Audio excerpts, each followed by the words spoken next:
Hey everyone, it's Kirk McLean here, and you're watching Clay's Canucks Commentary.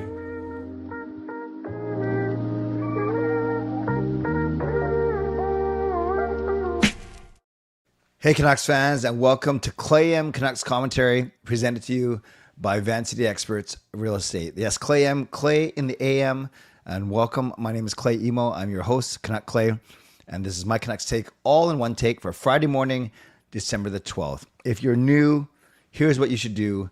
Hit the subscribe button now for daily Canucks insight that's positive, timely, and trustworthy. Thanks everyone for being here.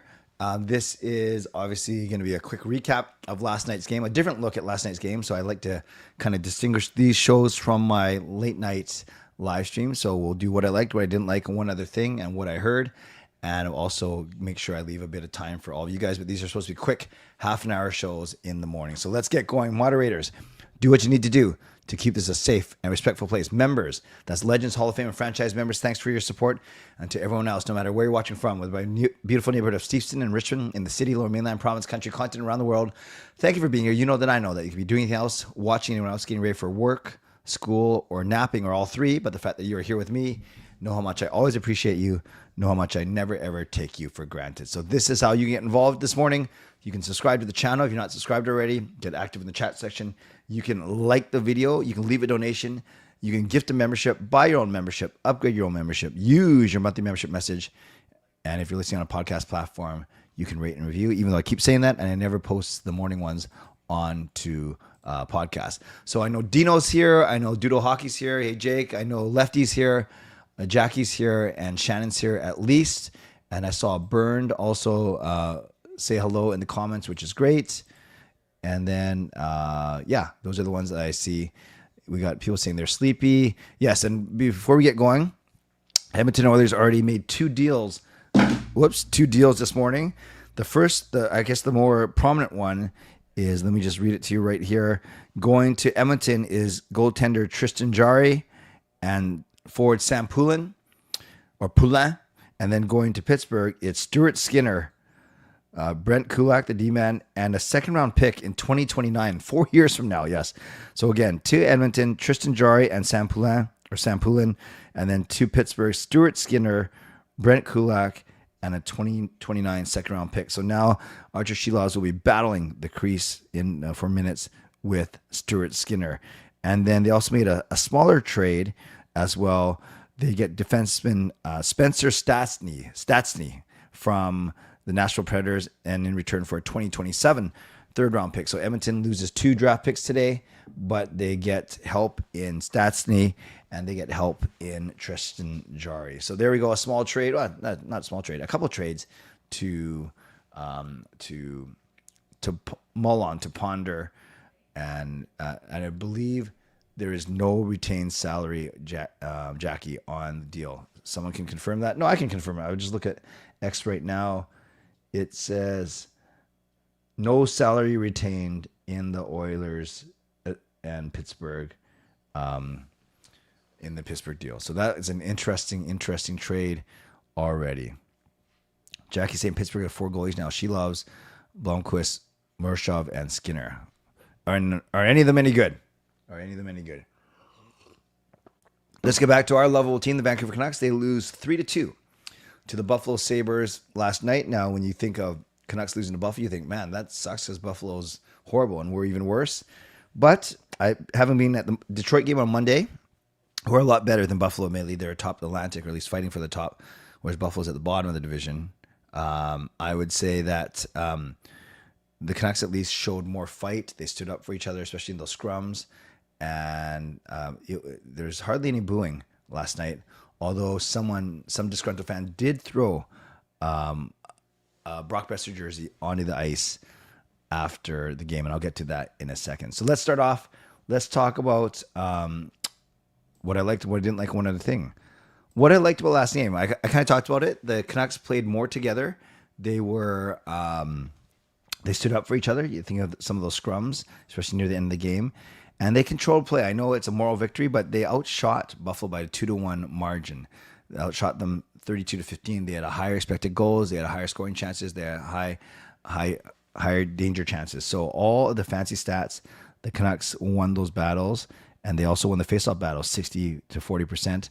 But yeah, what I'm looking at is 32 shots on goal to 15, and those weren't just like flippant easy shots. They were, decent shots. They looked more dangerous than they did against Detroit, obviously. So that's one thing I did like was the two things that the Canucks did stand up for each other, and that they got a lot of shots on net, and the effort was certainly there.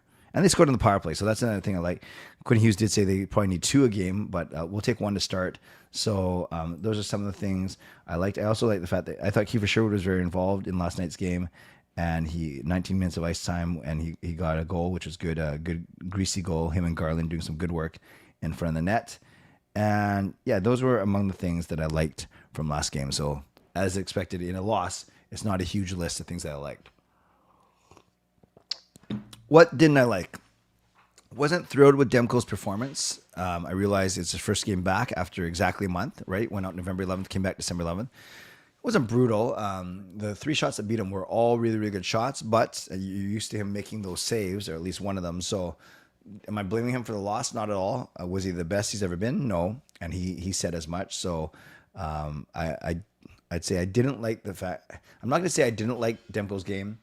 I'll say I didn't like the fact that he didn't play his best game. Yes, Edmund, I already broke down the trade about 5 minutes ago, but thank you for checking. Also, I guess I didn't like the fact that didn't like the Canucks penalty kill, but 1 for 2. It's not the end of the world. It's not like it was like 0 for 3, but they went 1 for 2. And I guess there wasn't a player that had a particularly poor game. No one was more than a -1. But the one thing I didn't like, I guess, is the number of shots that Buffalo blocked. Buffalo blocked 26 shots as opposed to the Canucks who only blocked 7. Don't worry about the 7 because Buffalo didn't have a lot of shots even to try and block. But the Canucks had 32 shots and another 26 blocked. So that tells me a couple things. It tells me that Buffalo is really trying hard, and that's fine. It also tells me that the Canucks maybe, just maybe, weren't doing a good enough job getting into open lanes. Maybe a pump fake or 2, as Adam Foote said after the game. So so while the Canucks showed a decent level of desperation at the end of the game, there's a couple of shifts I remember with the goalie pulled that they had a really good chance to tie it up. Ultimately, they couldn't because Buffalo blocked every second shot that the Canucks took, I guess my point. So is that a function of Buffalo's great determination or the Canucks' lack of creativity or their lack of determination? Maybe a combination of both. So that's another thing that I didn't like is the fact that, that the Canucks had 26 of their shots blocked. Got to find a way. Let's go to one other thing. I'll go with 2 other things. I kind of cheat, but the first one is the first jersey thrown on the ice. Do I get offended? Does that make me sad? Not really. It's a telling sign of where the Canucks, some of the Canucks fan base, I can't characterize all of them, but some of the Canucks fan base are. So that was quite telling. And then the other thing I would say is there's so much noise around this team right now, and isn't it amazing how originally when Friedman dropped that bomb 2.5 weeks ago that it was about from Jim Rutherford that the Canucks are open to trading their veteran players and their UFAs, so Kane, Bluger, Forbert, and Sherwood, and that lasted for about three or 4 days, and ever since then, it's all about Quinn Hughes. It's not going to help that the Canucks' next opponent is New Jersey on Sunday. They played Detroit, another rumored team. There's Philly, and there's other teams that apparently have checked in on Hughes. And why wouldn't you, right? You'd be foolish not to. If you were GM of another team, you wouldn't be doing your job if you weren't inquiring. But it's one of those things where there's so much noise right now. Every insider and their mom, I'm not sure why they'd bring their mom on their shows, but every insider is talking about it. And what's fascinating is Quinn Hughes is doing his best to block out the noise, being asked about it while volunteering at a food bank, being asked about it before and every after game, and I get it. And it looks like it's wearing on him. It looks like playing 30 minutes a night is wearing on him. It just, as strong as he is, as confident as he is, it's a lot for one man to take. So I guess the point I'm trying to make is there's a lot of noise right now in this market, especially when it comes to Quinn Hughes. Is it a matter of time before we see a trade, or are we somehow going to live through this noise for the next few months all the way to the trade deadline? So something to keep in mind, and through the Olympics. So those are the two other things, I guess: the fact that the jersey was thrown on the ice, and the fact that the noise is at a big high right now. Finally, what they said, they actually, usually when it's a defeat, there's only like two players that talk at most, and then the coach. But we heard from 4 players last night. We heard from Quinn Hughes, and he did talk about trying to block out the noise, that he's doing everything he can to help the team. He talked about that the Canucks probably needed 2 power play goals instead of 1. And you could tell he's just frustrated. But they're playing, in his eyes, they're playing well. They're out shooting every team. And yeah, they just got to keep going kind of thing.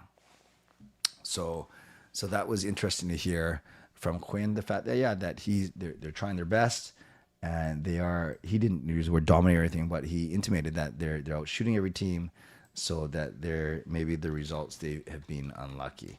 And I think yesterday, like I said, it was less about what Quinn had to say and more about how he looked. Then there was Thatcher Demko, and Thatcher Demko said he felt good, he felt ready to play. He said on that first goal from Dahlin that he was a little slow getting to his mark, and that's why that goal went through him. But he makes no excuses. He wants to win. He felt good getting back, but wanted to win ultimately. And I do like the way that Demko takes accountability for his play sometimes. I mean, all the time. Kiefer Sherwood, he was very frustrated. You could tell he's happy he scored a goal, but he was very frustrated, and he was almost at a loss for words. He basically, every answer came to the same thing. It was like, it's going to turn, it's going to break, something's going to change. We just got to keep to the process, working hard, all those things. So he sounded frustrated as well. Brock Besser sounded really frustrated. He's always good with the media, but his answers were a little bit shorter. There's a tiny bit of edge to his answers. It wasn't brutal by any shape of the imagination, stretch of the imagination, any way, shape, or form, but you could sense the frustration from Besser as well. And he as a goal scorer, he certainly wants to contribute. He missed practice in the morning, but he said all players are dealing with nicks and bruises. And then Adam Foote talked again. He talked about how they're the better team, but he did acknowledge that he was getting frustrated, that the team was kind of desperate and maybe could have shown more patience in getting pucks to the net, especially when it came to things like I said, all those 26 block shots by Buffalo. Maybe that number could have been lower if the Canucks didn't play as desperate, even though they are desperate. It's kind of weird. You want them to play desperate, but then it kind of leads to maybe not being patient enough with the shooting lanes. But then you're going to have 18,000 people yelling at you, shoot the puck. So, Foote just talked about maybe a pump fake here and there, looking for... and then you don't want to look for the extra pass too much, but if you have nowhere to shoot, you have nowhere to shoot. So that is tricky as well. So there we go, friends. What I like, what I didn't like, one other thing, and what they said. Going to do my mid-show sponsor read really quickly, and then for the last 50 minutes, turn it over to all of you. Your comments, both about the game last night and the state of the team right now. I start off by thanking my primary sponsor, and that is Jason Lim of Van City Experts Real Estate. Thank you to my channel sponsor, Jason Lim of Van City Experts Real Estate. At Van City Experts, their experience, knowledge, and expertise can serve you well in navigating through the real estate market and will help you to choose the best home or condo in the greater Vancouver area that best suits your and your family's needs. Thanks to my secondary sponsors, Gassy Jack Art, creator of the wonderful artwork that you see in my home studio. Check them out at gassyjackart.com. We got Mulligan Golf Company, mlgngolf.com, golfing accessories and apparel. And then my supporting sponsor, Vessi Footwear. Use the link tinyurl.com/VessiClay for a free pair of socks off your next purchase of Vessi shoes. Thanks to everyone who's purchased Canuck Clay merch. You can do so at canuckclay.threadless.com. A reminder how you get involved. Subscribe to the channel. You can like the video. You can leave a donation. Looking for the first donation today. You can gift a membership, buy your own membership, upgrade your membership, use your monthly membership message. And if you're listening on a podcast platform, you can rate and review. And finally, my next show, I don't do shows on Friday and Saturday, but my next show will be Sunday night at 10 p.m. Then because the Canucks play that morning, I'll be doing a Clay AM or Clay M on Monday morning. And then I'll also be appearing on Russell Stream Nothing is perfect. And I will do that on Sunday morning when the Canucks take on the Devils. And that will be during the second intermission. So I'm looking forward to joining Russell there as well. And for you Hall of Fame and Legend members, I will send out a link today, a sign-up sheet for the chats, which will go throughout all of next week, starting on Sunday. There's one other thing I was going to say, actually, as I was thinking about my shows. Can't remember. If it comes to me, it will come to me. Thanks to everyone for popping questions in the chat. I'll get to as many of them as I can starting now. And yes, for everyone putting all the trade details in there, welcome to the show. I already went through. You're welcome to do that, of course. But I did comment on the trades at the top of the show for sure. So yeah, Justin, thank you for putting it in there. Went over that already, but that's fine. You didn't know. And yes, it is a real trade. The Edmonton Oilers were involved in 2 trades this morning, one with Nashville and one with Pittsburgh. All right, let's go. Justin says, ironic how Skinner beat out Shelovs in the playoffs, and now they're teammates. Yes, among 4 goalies, as Jackie has pointed out to us. Even a Wayne Gretzky would have a hard time getting this version of the Canucks to make the playoffs. Yeah, it takes more than one player for sure. If Quinn is so good, why isn't he helping us win? Leah, honestly, you can only do so much. You can only do so much as one player. One player can't dominate, like say in basketball, where one a dominant player can be even more prevalent. I think hockey is a team game for sure. The Canucks media are toxic, making superstars not wanting to play here, not talking about you. That's good because I'm not media. Talking mostly about the media who are asking post-game interviews. Yeah, they have a job to do, but I hear what you're saying.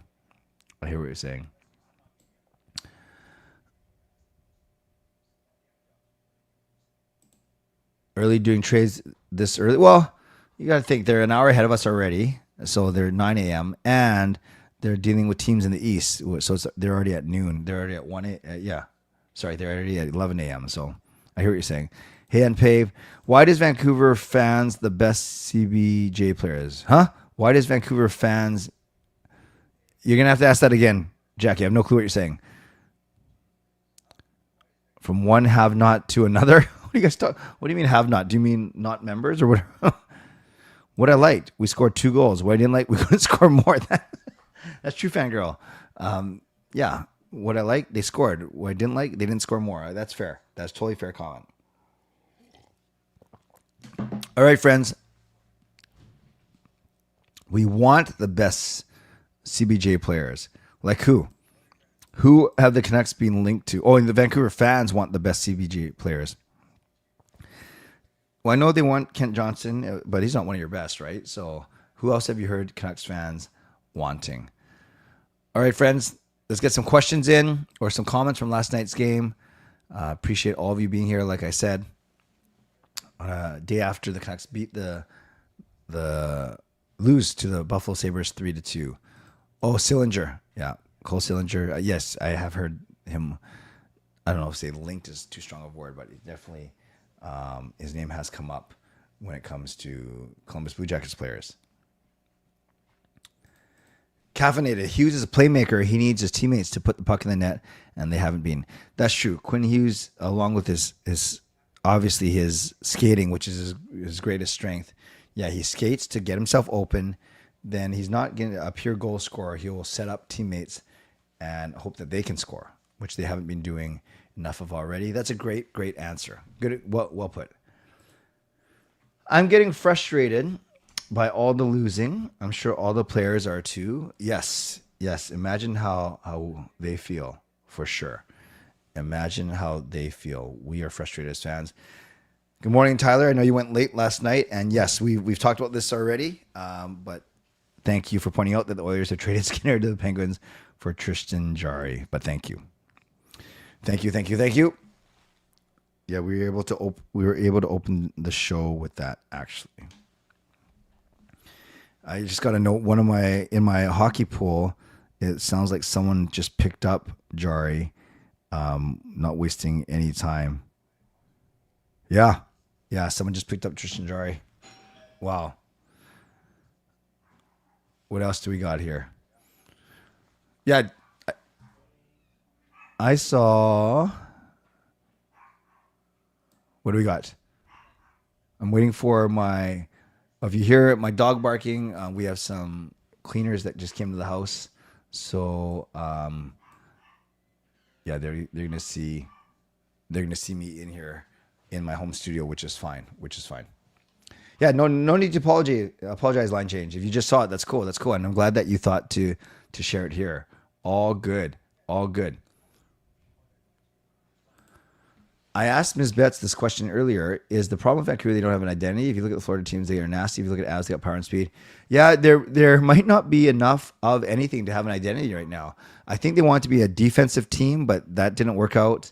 They're not the toughest team. They're not the fastest team. They're a younger team, and it kind of stinks that every team has injuries, and you've never heard me use injuries as an excuse, but with a full roster of healthy players, it would have been easier to forge identity, but certainly not yet. I'm definitely worried about team morale as well. That is totally fair. So not only the frustration, but the morale. That's good.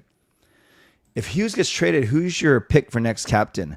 I think it's either going to be Petey, Besser, or Myers. My guess is going to be Petey because he's here long term. He's still technically our best player. And I think it is indeed going to be Petey. Again, no need to apologize.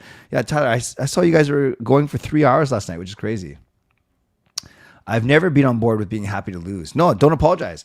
That's the interesting thing, the fascinating thing about what's happening right now, Leah, is some people want the Canucks to lose. They increase their draft chances. Others can't stand it like you, and that's totally fair. Why was there talk about trading veterans and elite players, but no more talk about it? Shannon, good question. I think Jim Rutherford's MO, his motivation was to get GMs talking about it, create a bit of a buzz. But these trades are crucial to the Canucks' future, not just this season. And obviously they don't want to just take the first offer that they get, especially if they think they can recoup more assets. So I think that's the main reason is sometimes, not always, as we saw this morning, sometimes trades take a while to develop. So maybe that is the issue right now. Hope the Canucks don't lose the spirit. That is true. That was a doorbell that you just heard. Like I said, we have cleaners coming in for their visit. Hey, Michael, nice to see you. Ken Johnson don't work in Columbus because we have become a nasty team. Oh, and that's definitely not a style. That's fair. Did you talk about the late night news from Elliot Friedman about Hughes and how trade talks are underway, and now it's just a matter of when, not if. Didn't reference Friedman directly. But what I did do was that was part of my one other thing is that the noise is at its all-time high. Yeah, so I referenced it without referencing it. Someone here blaming Hughes for the team not playing better. McDavid had 132 points in 2023-24, yet the Oilers missed the playoffs. Yeah, I don't know if it was a blame, Lefty, but it was certainly a question of if he's so good, why aren't they better? That was the tone of the question for sure. I would not like PD as our captain. That is totally fair. One superstar can't carry a team into the playoffs with no backup to help him. I agree. Went for a few hours, then did my Nucks report afterwards. Oh my gosh. So you're in bed by 4 or 5. That's crazy. That's crazy. Hughes has one more year on his contract after this year. I still think coaching is a big problem. They need to change something about their PK and defense strategies. That's totally fair as well. And you wouldn't be the first to suggest that. I could see Garland being the next captain too. Yeah. You never hear him spoken about though as part of the leadership group, right? You hear Demko, Hughes, Pettersson, and Myers and Besser, I think. But you think Garland fits the role to a T? That is totally fair. What's most frustrating is watching them keep trying the same things and falling every time. Yes, that is fair as well. I think the identity thing matters. I would agree with you. I think that's a fair take. Oh, you never even went to bed. Okay. Well, you're young enough to do that still. The Canucks are on pace for just 10 home wins this season. That would tie the worst mark in franchise history set during the 94-95 season when they played just 48 games. That's not good.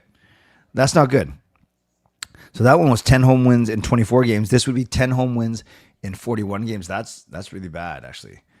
Going to your second cup of coffee because you're a night owl. Yes. Join the Night Owls Unite for sure.